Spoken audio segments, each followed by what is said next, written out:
Hello everyone, তোমরা সবাই কেমন আছো?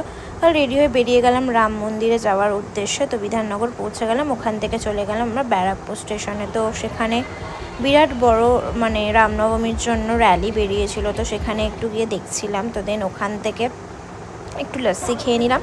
খেয়ে একদম স্টেশনের গায়েই মন্দির ছিল বজরংবলী। তো সেখানে কাল রামনবমী উপলক্ষে প্রচণ্ড ভিড় ছিল, খুব সুন্দর সাজিয়েও ছিল। তো আমরা ডালা নিয়ে পৌঁছে গেলাম লাইন দিয়ে মন্দিরের কাছে।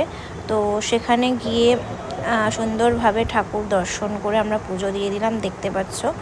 তো তারপর ওখান থেকে আমরা বেরিয়ে একটু ফটো তুলে নিয়ে প্রসাদ নিয়ে বেরিয়ে গেলাম। তো দেন ওখান দিয়ে টোটো করে একটু স্ন্যাক্স খেয়ে নিলাম। তারপর চলে গেলাম দাদা বৌদি সেকেন্ড ব্রাঞ্চে, কারণ ফার্স্ট ব্রাঞ্চে অনেকবারই গেছি। তো গিয়ে নিচে বসলাম। তো তারপর আমাদের মনে হলো কি যে খুব সুন্দর হাওয়া দিচ্ছে, চলে গেলাম রুফটপ। তো ওখানে অ্যাম্বিয়েন্সটা খুবই সুন্দর, তো সেখানেই গেলাম। তো সেখানে গিয়ে আমরা একটু ফটো তুলে খাওয়ার অর্ডার দিয়েছিলাম, mutton biryani, blue lagoon salad. তো খাওয়া দাওয়া করে একদম স্টেশন একদম কাছেই ছিল। দেন আমরা চলে গেলাম বাড়ি। টাটা।